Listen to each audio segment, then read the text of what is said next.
जिल्ह्यातील धर्माबाद या ठिकाणी मिरचीची मुख्य बाजारपेठ असून वर्षाला 200 कोटी रुपयांची उलाढाल होत असते।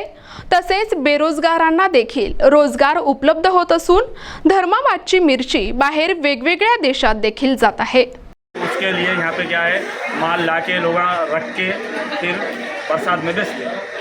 नहीं तो आपके पास ये मिर्ची आने के बाद आप क्या करते हो, पूरा प्रोसेस बताओ, उसका तरीका क्या क्या होता है। मिर्ची आने के बाद में अगर किसको तेज़ मिर्ची लगती है तो तेज़ा डालते हैं उसके अंदर, सीफई, बिहाड़ी, कश्मीरी डब्बी, ये हर नमूने का माल जिसको जैसा ऑर्डर रहेगा, तेज़ तो तेज़, मीडियम तेज़, कम तेज़, ऐसा 3 क्वालिटी बना के लोगों को देते हैं।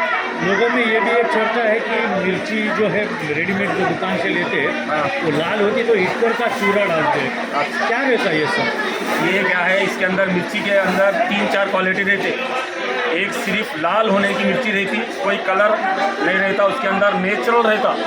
आज तक भी हम यहाँ पे मिर्ची बेचे, कोई कलर नहीं उसके अंदर, ना कुछ नहीं, नेचुरल कलर रहता हो। कभी वो गौरानी मिर्ची क्या है, थोड़ा कम कलर आती थी, वो खाने से लोग वो आदत थी कम कलर खाने की। अब ये पासून काम करता है सर। मी 10 वर्षापासून काम करते। हां 10 वर्षापर्यंत 15 वर्ष होता। धर्माबादमध्ये मिरचीचा कारखाना मोठा आहे बघा। तिथे आम्हाला रोजगार मतानी 500 600 मिळू शकते आम्हाला रोजगार, त्याच्यामुळे गाडी जात नाही। तिथं भरपूर काम आहे आम्हाला। हां आणि जे गरीब आहेत त्यांना असं निवड काही सूट भेटत नाही, त्यांचं बी रोजगार इथं निघून जाते, डेट काढतात त्यांच्या। किती प्रकारचं काम करावं लागतं तिथं। इथं बघा गिरायक आलं तर मिरची भरून द्यावं लागते किंवा पावडर देऊन द्यावं लागते, कोणते बाहेरचे आले तर पॅकिंग वगैरे करून द्यावं लागते।